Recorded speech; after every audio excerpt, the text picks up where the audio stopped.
Hello again.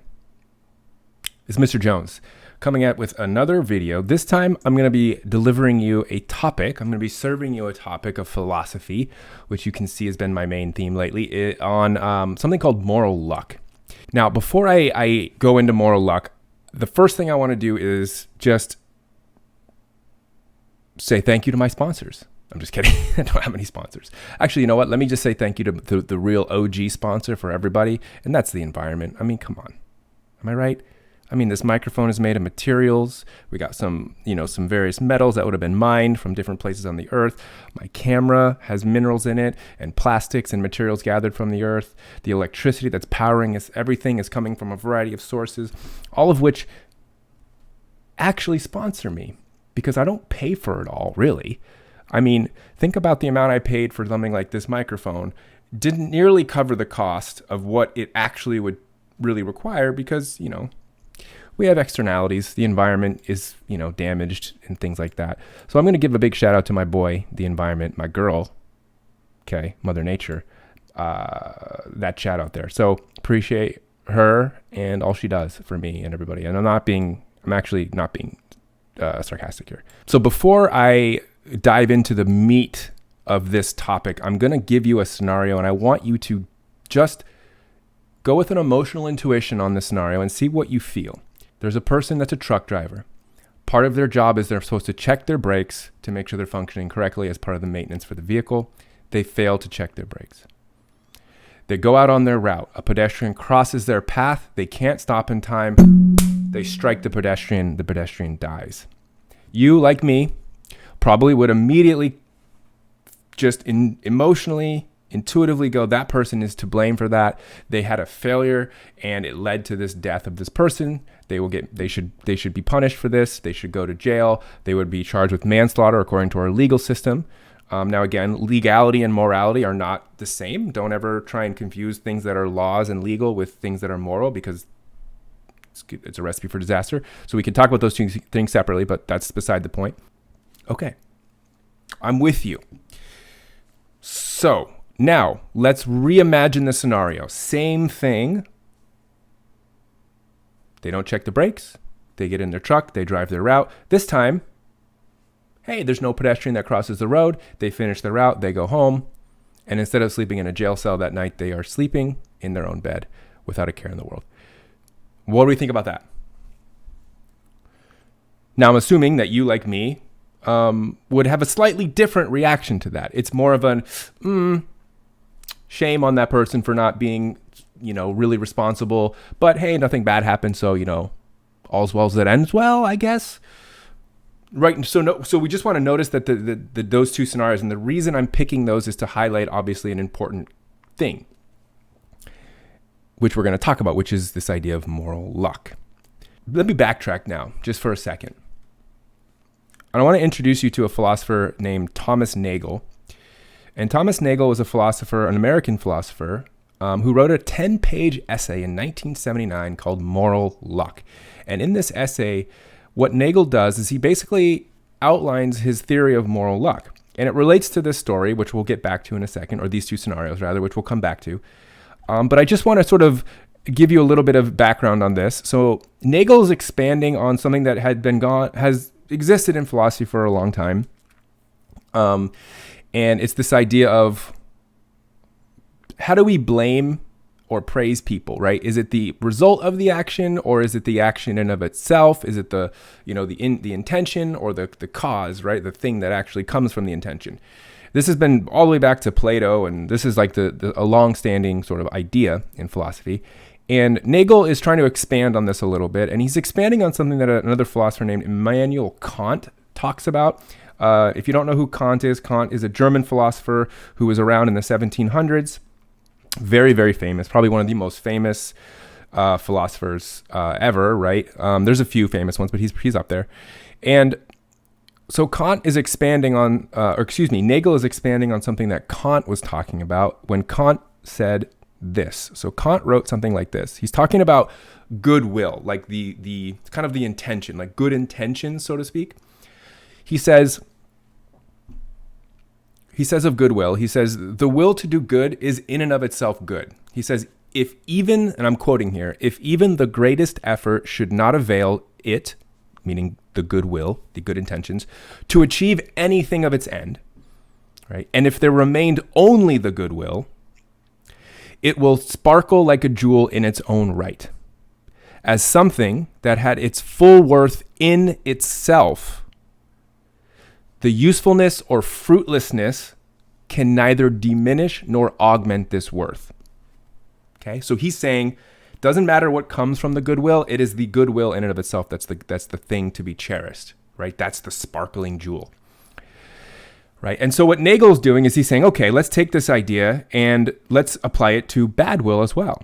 Like, could we say the same thing for bad will? Can we say that bad will in and of itself is bad, regardless of whether that bad will actually generates anything bad in the world, right? Like let's just imagine a person who has very bad intentions, right? But is so inept that they can't, no matter what they try, that they just fail to manifest those bad intentions into the world. We would still say that that is bad, right? So Nagel is saying that, like Kant said, with goodwill, even if it's like a completely useless, fruitless endeavor, the will itself is what needs to be judged, right? So that's kind of the framework here that Nagel is building off in his 1979 essay, Moral Luck. Let's just quickly, just for a minute, divert to something called moral responsibility. All right, so how do we, first of all, how do we say someone is morally responsible? The way we normally say a person is morally responsible is something called ought implies can. Ought implies can.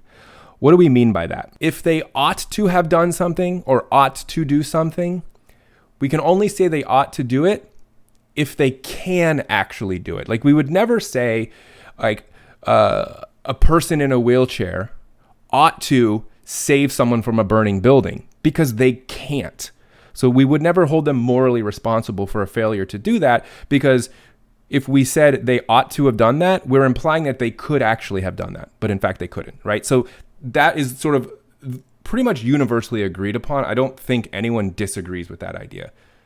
If you for some reason think you do, let me know. Like, send me a message that says, like, I disagree with ought implies can, because that would be interesting to hear. So essentially, we only assign praise and blame.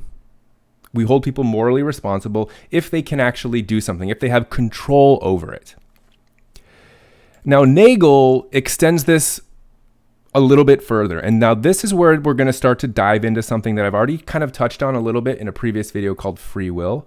So if you haven't seen my video on free will and you want to get a little bit of background context of my sort of belief of what I think free will really actually is, and that it's actually an illusion, go ahead and watch that video. You can click, you know how YouTubers are like, click here for this video, and they're like pointing to a video? I'm looking around and I'm like, where the heck is this video? Anyway, click somewhere. You can check that out. So Nagel says, look, okay, if we all agree that you in order to be held morally responsible for something, you have to be able to have some control over that, right? We don't hold people morally accountable for things they have no control over. So Nagel then says, well, if you look further, what can we say we really have control over? And this is where free will kind of comes in a little bit here. But Nagel this is where his theory of moral luck comes into play, right? So he's saying that a person really is completely under the influence of luck in pretty much every single way you can imagine. And he breaks moral luck down into sort of three categories. And I want to just briefly describe them. First, he says there's something called constitutive luck. Constitutive luck is essentially the luck of the draw with the kind of person you are, right? Your personality, your character, your temperament, right? And this is luck because no one really chooses who they are. Like, you know what I'm saying? Like, you don't really choose the kind of person you are, whether you're shy or outgoing. You don't really choose whether you're a person that, you know, is fearful or courageous. You tend to not be able to choose these things. It's a matter of like maybe your predisposition you were born with through genetics or the way you were raised, the environment, your peers, all of which you also don't get to choose, by the way. I like the idea of constitutive luck because I think it's really important for us to understand, because we mostly judge other people based on what they are like, right? We judge them based off what they are like. When we judge somebody, what are we really doing? We are assigning some sort of morality, some sort of good or bad to that person. We're saying they are a good person or a bad person. We are judging them based off of what they are like, but no one chooses what they are like. So I like this one because it really makes you less of a judgy kind of person. You realize, okay, people don't really get to choose what they're like. I mean, just think about yourself, right? Now, you might be able to sort of say like, well, you know, I have a natural inclination that I'm like a shy person, but I push myself to be outgoing. Okay. That's true. Yeah, you can definitely push against your natural inclinations. Now, the argument there would be, where did you get that inclination to push against your inclinations, right? You're just sort of kicking the can down the road a little bit, to be honest. And if you really dived into and looked at that a little bit further, you might realize that, well, I didn't actually choose to have that kind of like inclination to push against my natural inclination. Then there's something called circumstantial luck, which is the luck in which you were born into. So like where you were born, the family you were born into, all of the circumstances or conditions surrounding your life that you were born into. Again, no control. We don't get to choose where we're born. We don't get to choose our parents. We don't get to choose the kind of school we end up going to, the community we're a part of. All of these things out of our control. And then finally, you have what's called resultant luck, which is essentially the luck of the outcome, so to speak, right? So the luck that gives rise to the way something turns out. And the example there is the thing I started in the very beginning with that example. The two truck drivers who don't check their brakes, both of them ended up with two different situations because one was unlucky that a pedestrian happened to walk in front of them at that exact moment. The other was lucky that one didn't. So they had different resultant lucks. And this is built in, right? Resultant luck is built into our judicial system. It's built into the way we think. There's a difference between murder and attempted murder. Right. So you have two people, both equally intending to kill somebody, doing everything they can to kill somebody. But one person succeeds and the other person fails because in that case, the person was wearing a bulletproof vest, which they didn't know about. Right. Now, but the funny thing is that we judge those two cases differently.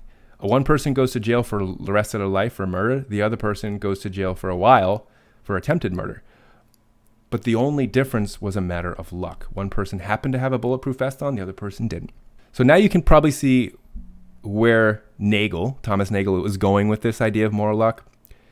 If a person doesn't choose their character, their inclinations, their temperament, if they don't choose the circumstances that they're born into, the family they're born into, right? And if they have no control over the results of actions due to luck, all of these things are luck, then we can say people have moral luck. They are lucky or unlucky in a moral sense.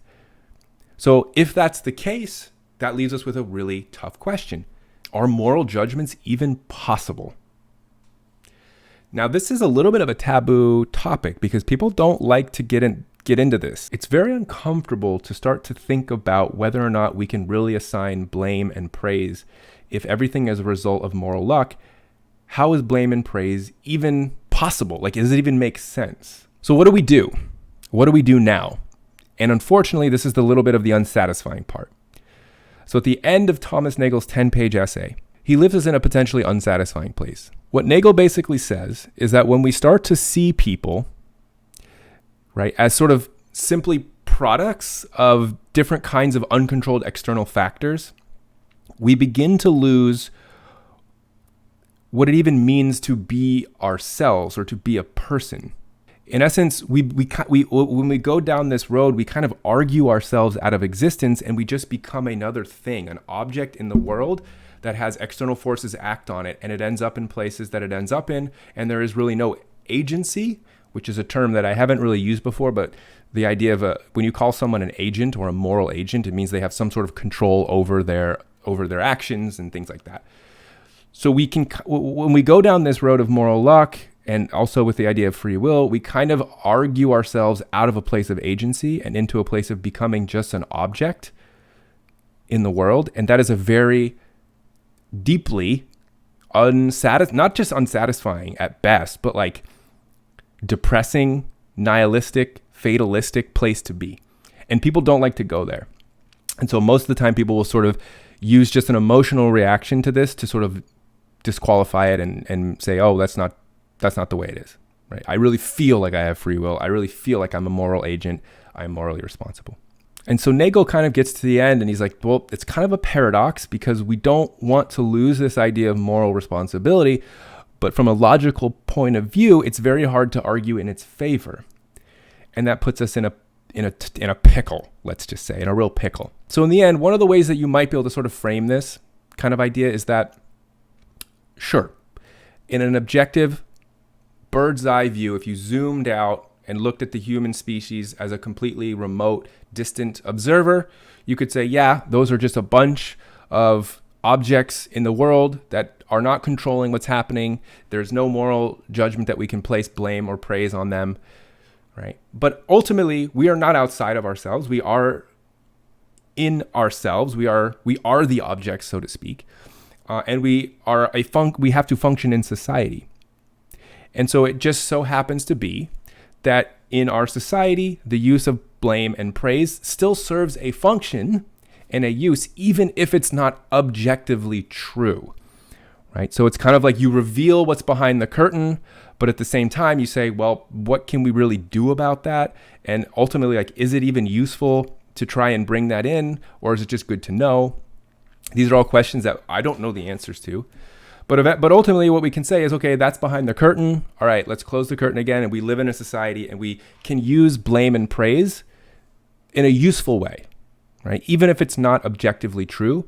And it might turn out that it might not be the most fair for everybody, right? So for example, we punish people who commit bad acts as a way to potentially influence others to not commit those, right? So we hold people morally responsible for something as a demonstration, right?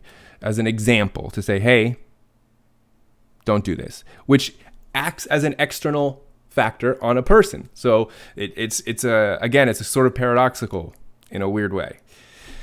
And we praise people that act like compassionately or courageously in certain ways in order to encourage people to do the same because it's better for all of society. So ultimately, even if people are not at their core morally responsible for their actions, blame and praise are still useful mechanisms that we can use to sort of engineer environmental pressures that may influence others to act in ways that benefit the society. So we can use blame and praise as sort of a self-propagating environmental factor to keep society in a way that's beneficial to everybody, even if all of it is completely uncontrolled.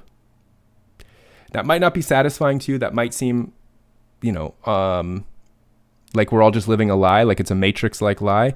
And it might just be, right? We might just be, but sometimes we might just have to do that.